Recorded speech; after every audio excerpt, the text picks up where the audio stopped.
Welcome to All Things Moore County, Moore County's weekly radio show highlighting the many facets of the Sandhills. That includes real estate, lifestyle, community and neighborhoods. And now, from 4 Properties, here's your host, Bill Sahadi.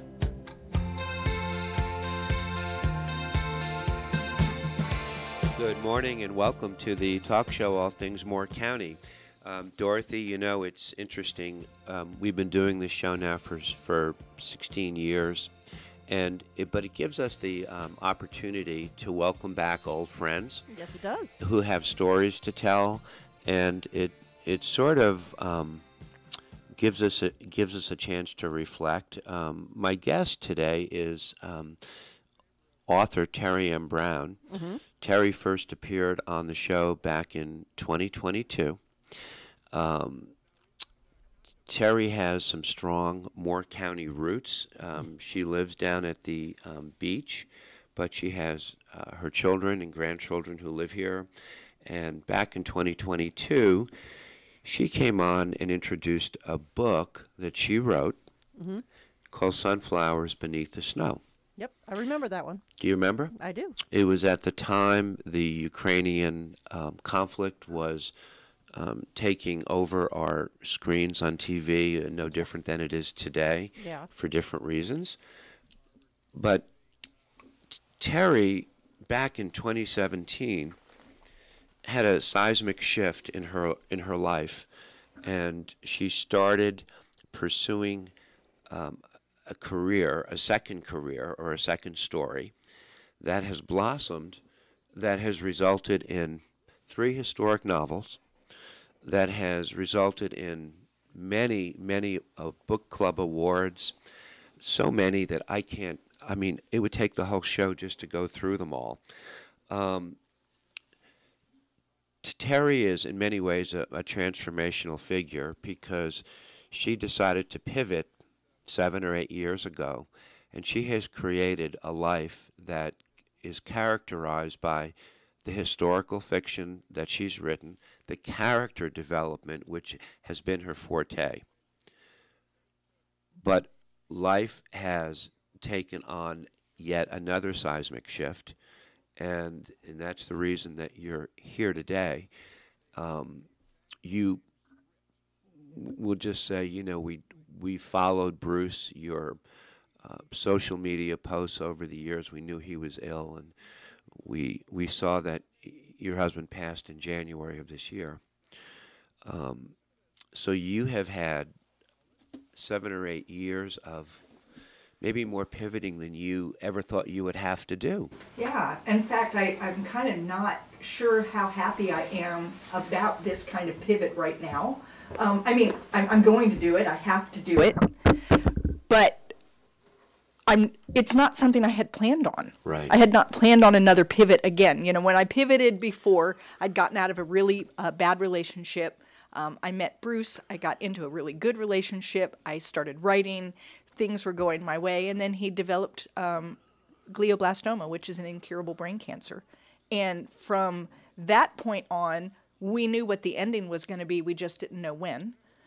And so I've known another shift is coming, but it's not something you really can prepare for. No. I mean, you think you can prepare, and you start trying to mentally go there, but it isn't real until it's real. Until it's real. Yeah. And then it's not real until you can look back and reflect to see where you've been. Exactly. How many years were you and Bruce married? So it would have been 6 years this month. Okay. Yeah, so not long enough. We had a year of dating before that. But I tell people, so we're going to talk in a minute about this epic adventure that we took where we rode across the United States on a tandem. Yes. So I tell people don't feel too sad because 3 months of riding on a tandem is like 20 years of marriage. So we would tell everyone that in Earth life we've been married for 6 years, but in tandem time it was 26. Yeah. So. You know, the books that you have published all have a tremendous amount of texture as far as your characters go. Yeah. Your life also has an equal amount of texture, doesn't it? Yeah, I'm kind of a character myself, I guess. Yes. Yeah, and so in this new book that I wrote, which is I don't know, it's like life lessons. It's things that I learned while doing this epic adventure.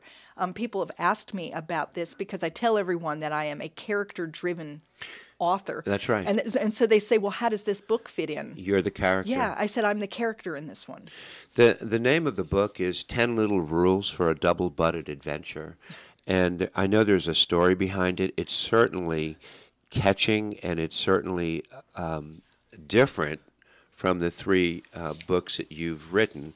I mean, Sunflowers Beneath the Snow, An Enemy Like Me, and the Green... Daughters of Green Mountain Gap. Yes, Daughters of Green Mountain Gap, all set against a historical background. Right. This is set against a personal background. Your history. Right. And Bruce's history. And I will tell you, from the time you first came in, you admitted you were, back in 2022, I guess, maybe a little nervous. Terrified. But your demeanor, you don't occur that way to me in any shape or form at all. You're so comfortable in your own skin. That's how it occurs. I think that in this period of time, from the point that my first book came out in January of 22 until now, I've really learned to step into this role of being an author, of being someone that people want to speak to, of being able to talk about my books, why I wrote them. And the more I step into it, the more I really enjoy it and like it, the more I love that interaction that I'm getting. And once you realize that people are, like, you're not going to ask me questions that I can't answer, right? You're talking about me and my books, and I know those better than anyone else. And once you realize that, there's really nothing to be afraid of anymore. Take me back before 2017. Take me back to your life prior to that pivot, and then bring me forward from that point on. Okay, so I'll take you back just a little further. I got married. I had 4 beautiful children. Right.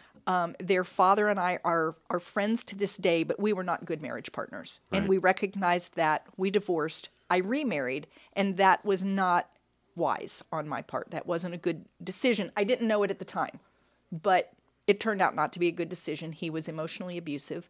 I lived in that relationship a very long time, for 14 years, and part of the reason I stayed was I didn't want to be divorced twice. It seemed like a bad thing to have hanging over me. And so I really tried to fix this marriage. Right. And in 2017, I left it. I had had enough.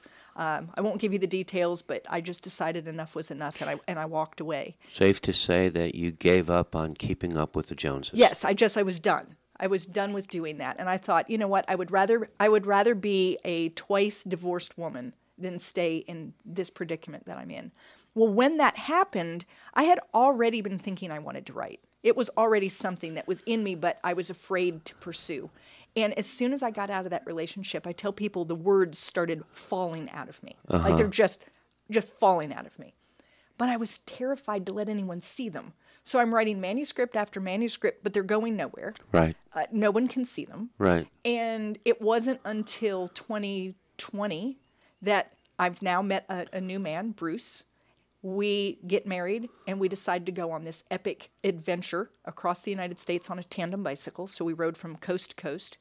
And at the end of this trip, this is me, a woman who hadn't been on a bicycle in 40 years, who is a desk jockey. I'm not athletic. You know, for me, athleticism is, I walked on the beach and picked up shells today. I'm not, and he was not. He was someone who ran marathons and did triathlons and all of those things. And so this was more up his alley. But when we finished that journey, I thought to myself, I can do anything I put my mind to. I just rode across the United States on a tandem bicycle.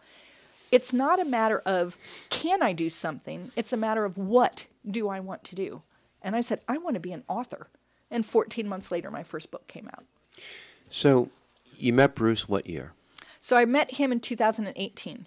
And in 2017, it was when you were starting to write manuscripts.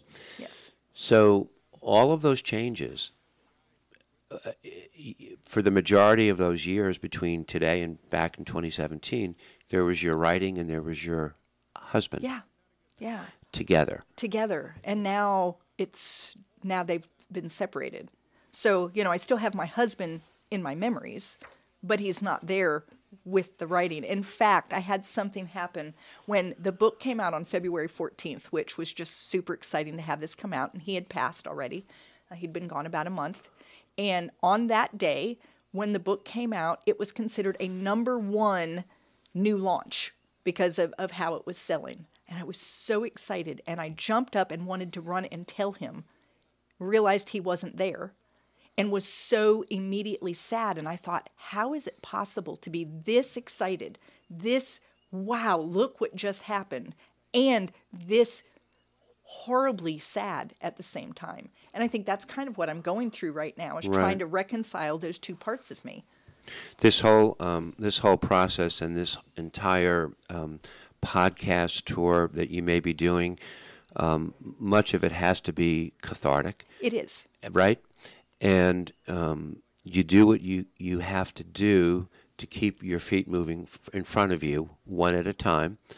And the life lessons that you talk about in 10 Little Rules for a Double Butted Adventure, maybe 10 years ago, you were unaware of. I think maybe I knew them like deep down in me, but I certainly wasn't using them. Yeah. And I wouldn't have been able to voice them to anyone. Yeah. I tell people, I really do believe that the trip that I went across the United States, and I did all that changing, in that 3 months that we were gone, I really changed. But I don't think I changed so much that like I took on new things. I think I found things that were already in me, that had become buried, that had become lost. The world, beats you up a little bit, and then you start to lose parts of you, and I found them again. You spent 14 years in a not-so-fertile environment. Exactly. And then it seems like, life is full of changes and pivots and accommodations and shifts and redefined definitions, right? That makes your life rich. Yeah. It gives you opportunities. It's just not so cut and dry like we're raised to believe. I think everyone believes, and that's one of the things in my book that I talk about, is that we believe that your starting point to your ending point should look like this nice, even line that just goes along. And really it looks more like a big knot. It looks like someone has taken, yarn and just tangled it up. And there's a string on both ends, and eventually you get through that. But it isn't as pretty and even and easy as we're led to believe. Looks like an EKG. Looks right? Very much. You were telling me a story about the day Bruce passed. Yeah. And the book was mailed. Tell me that story. Yeah, so the book, I'd been waiting. You get an author copy, and the front of the author copy, it says, "Do not sell." There's this band all the way across it, so it isn't something. But it's your first copy that allows you to look and say, like, is everything the way I want it? Are there any issues? And I had been waiting for this book because he was definitely close to dying. Right. And I wanted him to see it. Right. And on the day that he passed, about an hour and a half before he passed, maybe closer to an hour, the book arrived. And I showed it to him. He wasn't opening his eyes at that point, but I do believe he was listening. And I told him all about the book, and then I crawled up onto the bed beside him, and I put my head on his shoulder, and I started reading it to him. And I got through the introduction, and I read my first rule and all about it. I read my second rule and all about it, and I got to rule number 3. And I said, rule number 3, do hard things. Right. And he passed right then. I never got to read the rest of the chapter. That's all I said to him. And for me, it's turned into a twofold thing. One is I gave him permission. Right. And 2, he told me what I was going to have to do next. I've heard so many people talk about when they pass, they're given permission. Yeah. That's a real thing. It is a real thing. People who wait for others to see them. Yeah. And then it's okay. I've heard that so many times. I think for Bruce, he's a 25-year military veteran. Yeah. Giving up is not something in his vocabulary. Right. He would never just give up. This was a battle that was unwinnable. And I think he did need permission to know that it's okay. I'm going to be okay. And you can do hard things, is what I was telling him. And he, in turn, reminded me that I, too, can do hard things. Right. What was it about Bruce that was such a divergent shift from your 14-year marriage that told you that it was okay to do this again? Bruce was an honest man. Okay. If he says he's going to do something, he's going to do it. You could count on him at all times. And he also loved me for me. Yeah. I didn't have to be something else. I didn't have to do something. I didn't have to look a certain way. He just loved me. Yeah. And then when things would go really well, he didn't love me more because they went well. He just continued to love me. And when things weren't going well, he just continued to love me. And I think that was what it was, is that he was steady. And I just knew I could count on him. Not only that, he was like my greatest fan. He always told me, he said, oh, you just wait. You're going to be, the next big name. And then he would, tease me about it and tell me he was going to have to make the hallways larger for my head. So in the book, 10 Little Rules for a Double Butted Adventure, it says, get ready to laugh, cry, and be inspired as you pedal through life's twists and turns with resilience, camaraderie, wisdom, and a healthy dose of humor that will inspire you to create your own rules for a truly adventurous life. Yeah. Whether you opted for that or not, we don't have choices sometimes. Exactly. My guest is Teri M Brown. She is a well-known author, award-winning author of 3 historical novels, and we're going to talk a little bit more and dive deeper into the cathartic book, 10 Little Rules for a Double Butted Adventure, when we come back. This is All Things Moore County.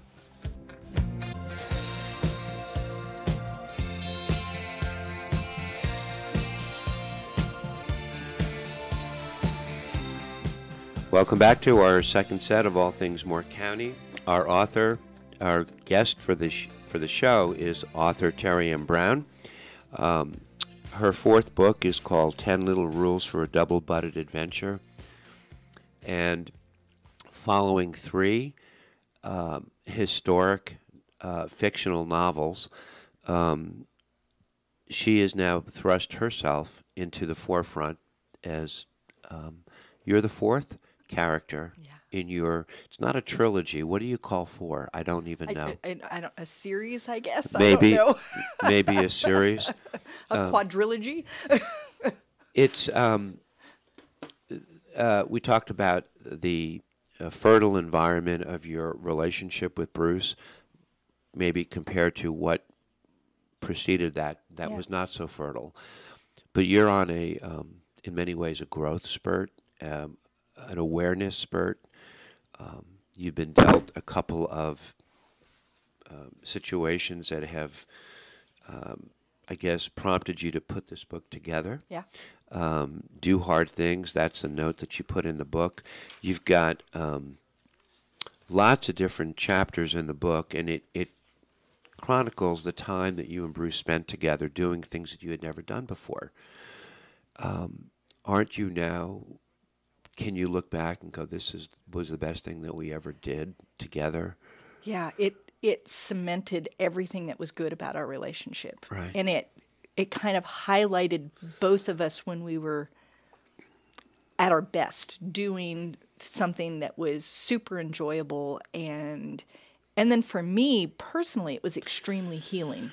It gave me a lot of time to kind of put a lot of things to rest that were still ghosts that would haunt me. And I was able to find the right place for those things, put them in a box and put them away so that I don't have to look at them every day. Okay, I don't know how to ask this question, but I'm going to try, so bear with me. The inspiration for the 3 characters in your 3 prior books came from where? And the inspiration for the 4th book, which talks about you and Bruce, it's going to change you forever in terms of future writings. But go back to the first three. What was the impetus for those characters from your heart and your mind that made you bring them to life? And what's the similarity to the fourth? Yeah, so I had different things like prompted the story, but I think the characters, everyone asks me, are you in any of your characters? Right. And the answer is, I don't know how to not be in my characters. They're either me as I used to be, me as I am, maybe me as I want to be, right. maybe me as I hope I never become. You know, sometimes there's characters that you have to write that aren't as loving, and you think, well, you need one of those characters. So it's maybe what I don't want, or how I hope to never be. And then, of course, there's other people in them too. There's people that I've met over the years, and little pieces and parts come out. And anyone who knows me well can find themselves at least somewhere in the books. This one, though, it came about. You know, I kept a blog the whole way across the United States. So people who want to read that blog, you can just go on my website, and it's there, and it's every single day I wrote. Right. But when I was kind of going back over the trip, and I'm looking at this blog that I wrote, I started seeing things that I had really learned about me, about life, about other people, about my relationship with Bruce, about how I wanted to live life. And it kept coming up over and over in these blog posts, and I didn't do it purposefully. It just, as you're reflecting on your day, that's what was coming out. And I thought, I want to write a lessons learned kind of book. Right. So I wrote it, but didn't really know now what do I do with it. And I found the most amazing publisher, and it's 10 Little Rules. And this is what they do, is people have written their life lessons based on something that they've gotten into. And when I found that publisher, I knew I had found a home for my book. So this was a different publisher. Different publisher, yeah. Okay. Couple of the rules in your contents, table of contents. Obviously, rule number 3: do hard things. Right. And you spoke about that, right. and it gives you confidence to continue to experiment and open your mind. Right. I like the title, rule number 4, enjoy the downhills. Most people don't. No, and I wasn't. So we're on this ride, and the first several days were really hard. We live in North Carolina on the coast, which is flat. Right. And we, on day 1, began crossing over mountain ranges in Oregon. And so we're going up. And then we'd go flying down, only to have to go back up again. And I was not enjoying going up because it's difficult and it's slow and it's just, And then we would fly down, and instead of enjoying this freedom of flying down the hill and all that it encompassed, I was thinking, great, we're losing all that altitude and I'm going to have to climb again. And I did this for several days where I was grouching on the way up and grouching on the way back down. My husband finally looked at me and said, Teri, there's no magic road fairy. The hills are what the hills are. And I thought, oh my gosh, the hills are what the hills are. There isn't any way to go up at once. That's not the way these mountains are made. That's not the way this road is. And I'm not having fun. I'm not having fun going up. And I'm not even enjoying the best part of the ride, which is when you don't have to pedal and you just get to enjoy moving. I soon learned to even enjoy the uphills. Because you're going slow enough that you see things that you don't see when you're flying down. What precipitated the trip? And because your husband was not well? No, right? he actually was well at this point. Oh, he was at this point? Yeah. Okay, so during the entire, okay. Yeah, he didn't get sick until June of 22. And we went on this trip in June of 20. So okay. He was still very healthy at this point. Okay. I don't know that we could have made the trip any other way. What was the impetus for the trip? He's always wanted to ride across the United States on a bicycle. Something that he saw a group of college kids do in 1976. He was in the military, couldn't have joined them, but in his mind, he always thought it was something. I had just gotten out of this really bad relationship, and I wanted to do something big and bold because I thought I needed to prove to people that I still had value. Turns out I needed to prove it to me. No one else doubted it but me. Right. But I wanted to do something big, and when he brought that up, we were still dating, and I said, is that something that you're going to talk about until the day you die, or are you going to do it? He said, no, I really want to do it. I said, count me in. And I had not been on a bicycle in 40 years at that point. So you just completely had an opportunity to step out of your character. Yes, do something big. I wanted to do something that other people would look at me and say, there's no way you can do that. So your life was a story of being a character for so many years, but you have stepped out of that character now willfully on one end, and today maybe not as willfully, but we don't have a choice. I don't have any choice. I do have choices. I could sit home. Right. I could be home right now. I could be up under my bed and not coming out and just saying I'm not going to live life. But right. I would be doing that for a long time. It's not like I'm 97. You know, I'm a 61-year-old and I still have a lot of life. Yep. And yep. You know, on those mornings that I don't feel like moving and I think, I don't know that I can do this, I just remember do hard things and I throw my legs over the bed and I get up and do it. As you look out the window and you see the future, what do you see with your writing that you can do for yourself and for others now, because different than it may have been 4 or 5 years ago? You know, I'm not sure that I go about it with that idea in mind. Okay. There are things that matter to me, and it comes out in my writing, and it just happens without me even being aware that I'm doing it. And I think that's what I just want to keep doing. I've been told I get to go to book clubs, and women will say, "Oh, I read this one piece, and it just touched me," and that lights up my world. It's like something that I put down on paper has changed you, made you think about something differently, made you contemplate life in a different way. And that's what I hope I keep doing. And it will look different because my life is different. And so the things that I bring out in books, I'm sure will be different now.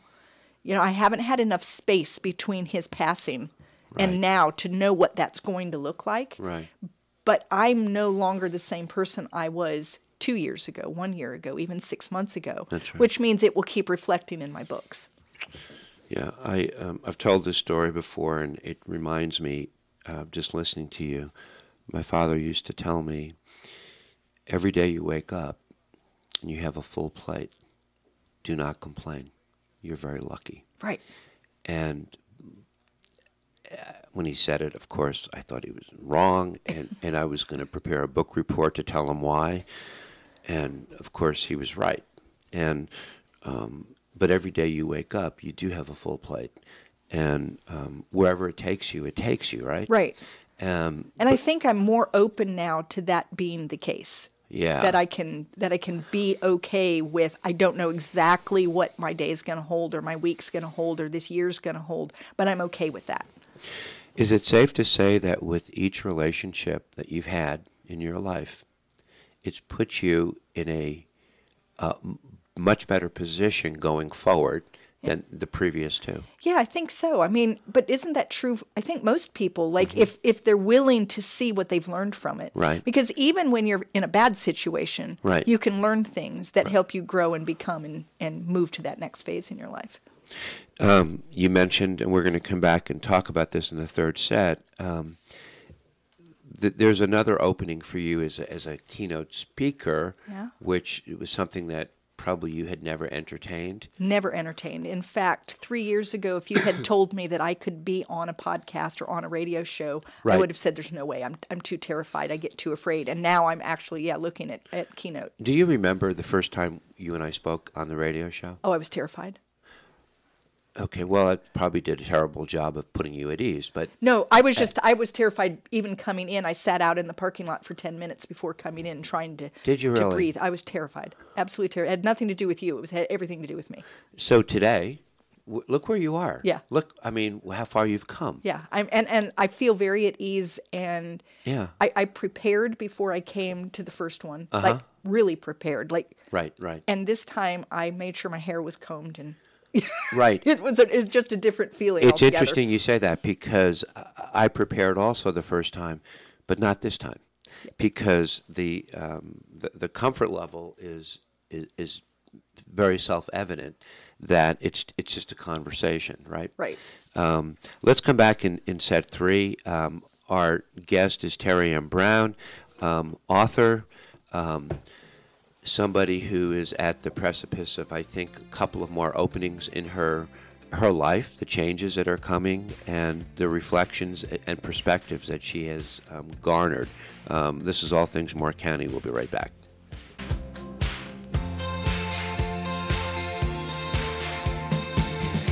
Welcome back to our final set of All Things Moore County. It's a privilege to have author Teri M Brown on the show today, talking about her fourth book.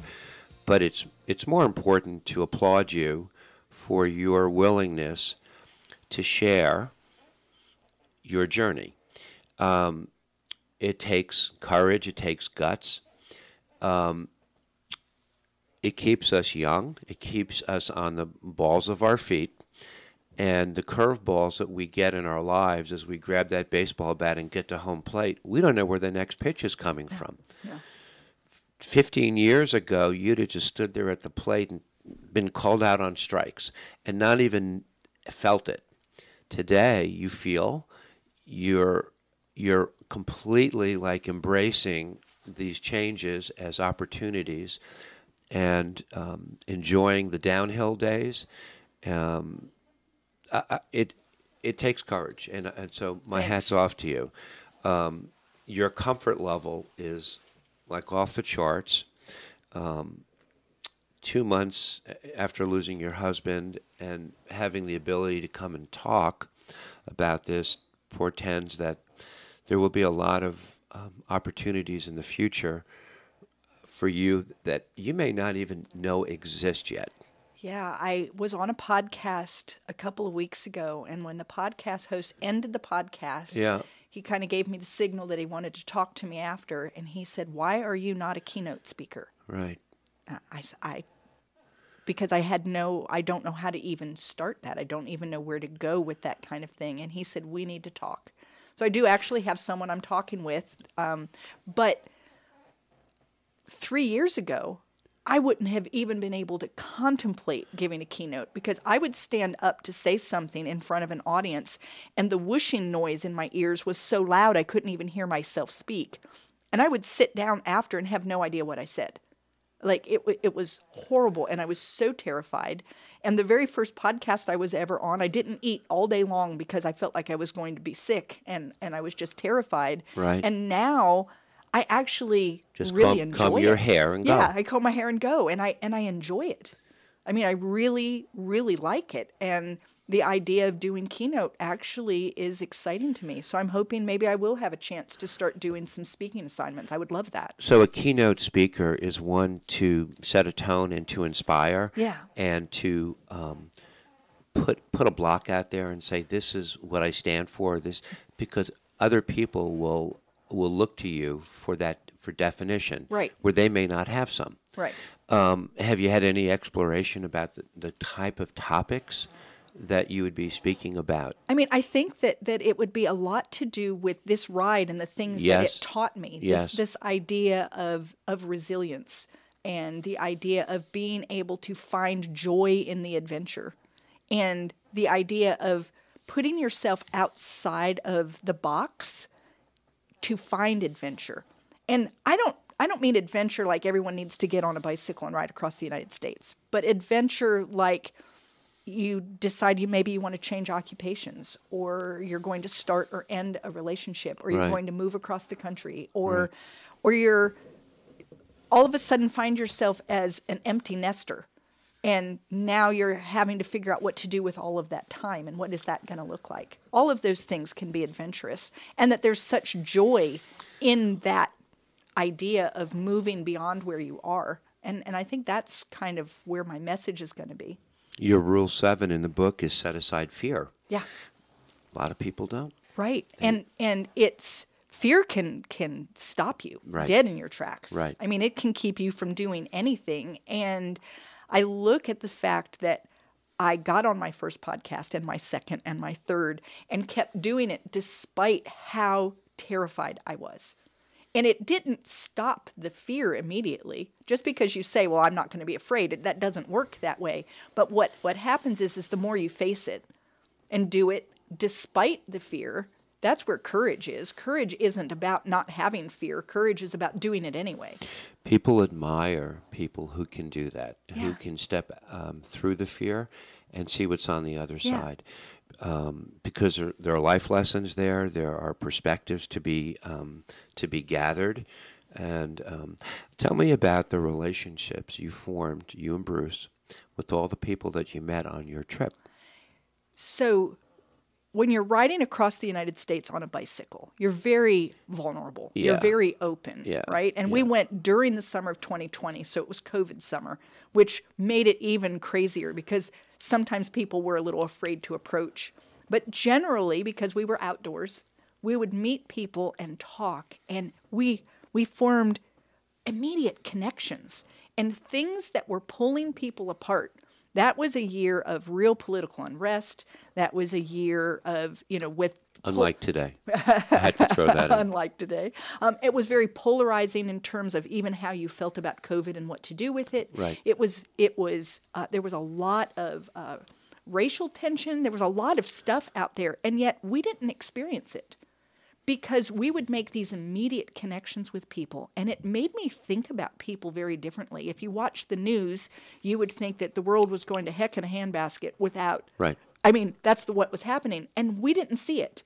In fact, what we saw were people who were leading life. They were waking up in the morning. They were kissing their kids goodbye as they went to work. They were coming home. They wanted the same things that we wanted. Love and acceptance and a good life with their family and all of those things. And we found that when you focused on those things, that you could make such great connections with people. And so there are still people that I keep up with and we follow. And it was amazing. It was really amazing. And they followed your story with the postings about Bruce. And Yeah. Tell me about your children. You have 4? I have 4, children. and Bruce has 3. So we have 7. And we have 11 grandchildren and 2 great-grandchildren. Wow. So there's a whole host of people. And that was one of the things that I actually, early on in his illness, I did worry a little bit because I felt like I was going to lose him and then I was going to lose his portion of the family as well. And they all assured me that that was not true, and it has not been true. They're now my family. When Bruce and I became husband and wife, we created a family of 7 blended kids. Wow. And they are now as much my family as they were his. And so I haven't lost anything. So you know that expression that children become the parents? So has that happened with your 4 children?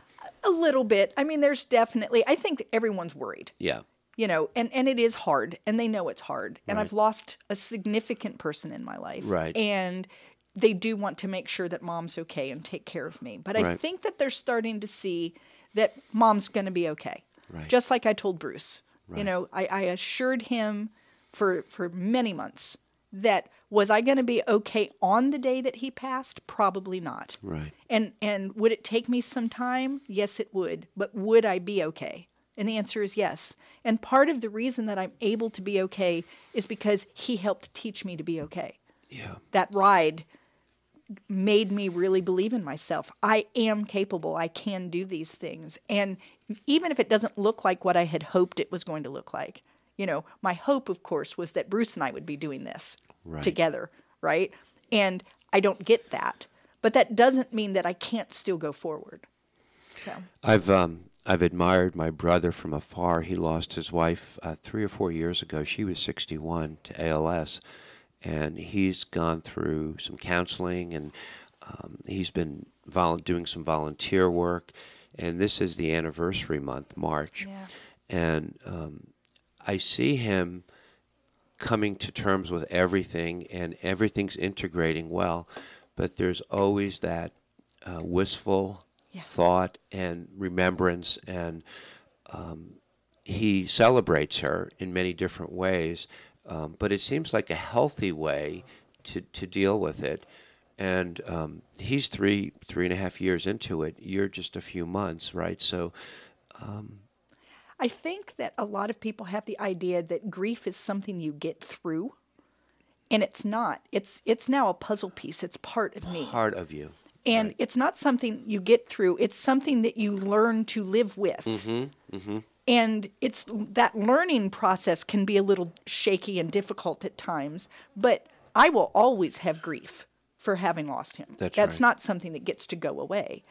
But I don't think that it will always bring me close to tears. I think that instead it will be, I'll be able to remember more and more of the good times and remember all of the good that he brought into my life and focus on that.